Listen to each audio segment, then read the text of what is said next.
friends. How are you? How's your day? How's things? It is extremely windy today, so you might hear like stuff hitting the garage door. It's pretty crazy. On Monday, I did a video about why I'm reading a book, or I was trying to read a book that I was not enjoying, and I was trying to process that, and it happened to be written by a female, and I think that was part of it, and you get it. That's what we talked about. Chris left a good comment, and part of his comment was like, I'm totally like... Little inside baseball here. Sometimes when I do these videos, I have the idea hours before. Generally, it's minutes before. Sometimes it's hours before, or maybe even the day before. And in my head, I'll put together a checklist, but I don't write it down. This has always been an off-the-cuff show. I say that, but that's not true. In the beginning, I did write it down, and maybe that's the reason why people came back so much in the beginning, was because there was a plot to these things. Nowadays, it's just top of my head. 9 years later, I'm just spewing it out there. Anyway, I had an idea, or there was a part of that topic that I wanted to discuss. Forgot to discuss it. We're going to discuss it today. California Chris, said, the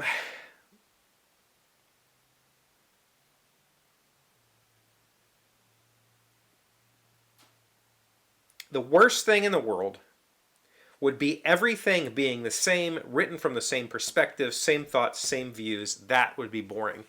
And that triggered in me like, oh, what I wanted to talk about. So reading a female author. I love reading female authors for the reasons that I complained about on Monday's video. I love reading from somebody else's perspective, a perspective I don't understand. That perspective could be a female perspective, it could be a sexual perspective, it could be a job perspective, it could be any kind of thing. But part of the reason I love reading is because I get to go on an adventure as somebody else. And I get to trust that the author is being authentic with me. Is that always true? No. There's obviously male authors writing under female pen names because, whatever. There's female authors doing the same. I don't necessarily think that changes anything. I think there's still perspective to gain there.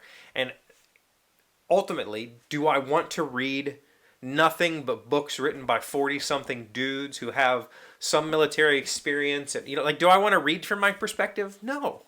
No, I don't. I want to read somebody else's thoughts. I want to read somebody else's ideas. I want to process those into my own being and take in pieces that make sense to me and reject pieces that don't. And that's how I am formed, right? That's how I have come to be. When I was a kid, I watched MacGyver and I wanted to be nothing but MacGyver. And I took all of that in and I kept it and I held it, or whatever. Ghostbusters. There was just stuff, right?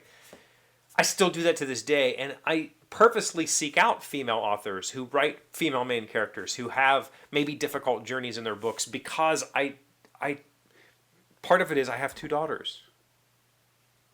Understanding the world that they live in is very different from my own was something that was very hard for me to recognize.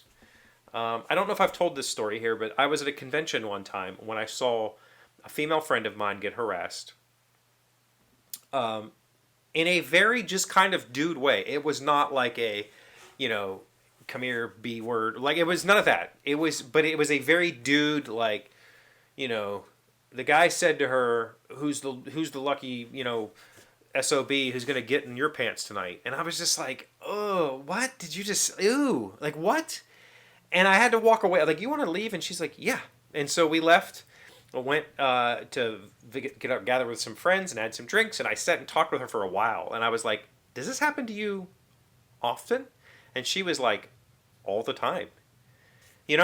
As a dude,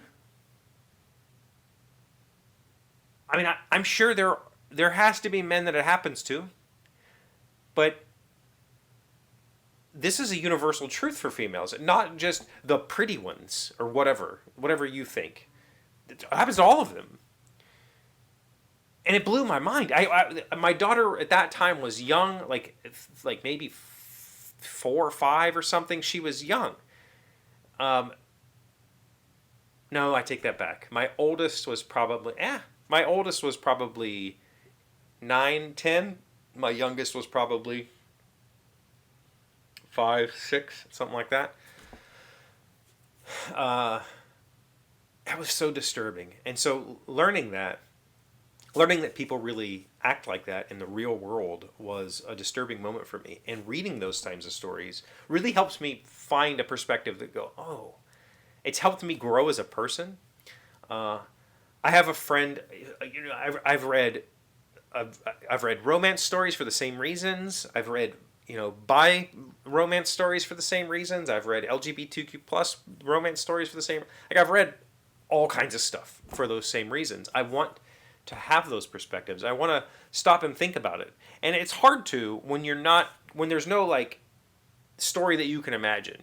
I can't imagine what it's like waking up as a female and going to the grocery store. I've never done it. But I can read it, and then I can be in that place, and then I can see that place from the author's perspective and understand that it's a very different, very guarded experience for that person. Me, as a 6'4" male, when I go to the grocery store, I get stopped at least once by a smaller person, asking me to reach something on a high shelf. All the time. Every time I go to the grocery store. My wife had never experienced that before. She had never experienced it, and she sees it, and she goes, "What? Does this happen to you?" And I'm like, "Yeah, it's a perspective you just don't think about. You don't think about that." That's the joy. That, for me, all those things I complained about on Monday. The book that I was trying to read, I'm sure it's a fantastic book. I just could not connect with it because it wasn't, I don't know. But all of the other stuff, the female stuff, the male stuff, whatever, that's the reason for reading, in my opinion. Any of it, any perspective that you can gain from reading is the point for me. Now, I still read for enjoyment, mostly. I mostly read for enjoyment. But sometimes for me, learning is enjoyment. And learning a perspective is part of that enjoyment. So yeah, thanks, Chris, for reminding me that I wasn't done with that conversation, and so that we could have it today. That's it. What do you guys got going on? I need some more questions to answer. I will have an away week soonish, and I need to have some pre-recorded episodes. I would love to maybe do some top 10s or something like that. Chris asked a top 10. California Chris asked a top 10 the other day, kind of cheekily, but I think I'm going to answer it in my way. So maybe a few top 10s we could put together for a week. Just do a week of top 10 list. Does that sound interesting? Let me know.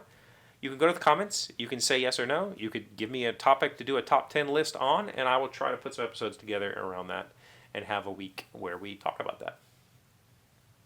Okay, thank you for being here. Thank you for watching this video. Please give it a like. If you're new here, please subscribe. Or even if you're old here and you just haven't subscribed yet, you should do that. I appreciate it very much. I'll see you tomorrow. Today's 1,000 plus little things happy, successful people do differently. We have been learning 10 things you must give up to move forward. Number 4, procrastinating on the goals that matter to you.